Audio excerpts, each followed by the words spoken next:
সত্য ঘটনা। লিবিয়ান এক যুবক, নাম তার আমির। সে রওনা দিয়েছিল সৌদি আরব হজ করার জন্য।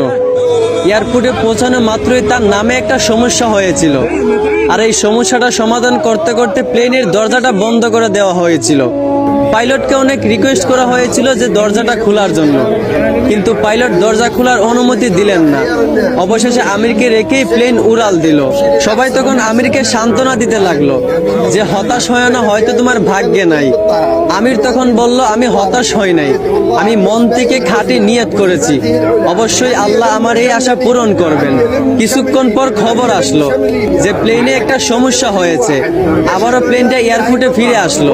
এয়ারপোর্টে আসার পর প্লেনের সমস্যাটা সমাধান করার পর আবারও পাইলটকে রিকোয়েস্ট করা হলো দরজাটা খুলে দেওয়ার জন্য, কিন্তু পাইলট আবারও আমিরকে না নিয়েই প্লেন নিয়ে উড়াল দিল।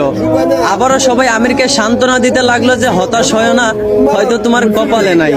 আমির আবার বলল, আমি মন থেকে খাঁটি নিয়ত করেছি, আমি হতাশ হইনি, আমি আল্লাহর উপর ভরসা রেখেছি, অবশ্যই আল্লাহ আমার মনের আশা পূরণ করবেন।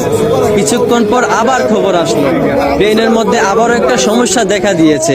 প্লেনটা আবারও এয়ারপোর্টে ফিরে আসলো।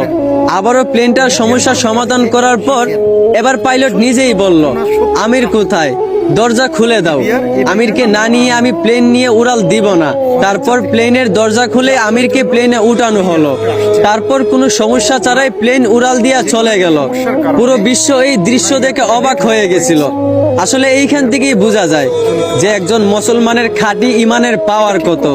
এইখান থেকেই বোঝা যায় যে আল্লাহর উপর ভরসা রাখলে অবশ্যই আল্লাহ সহায় থাকেন। আশা করি বুঝতে পারছেন। ধন্যবাদ।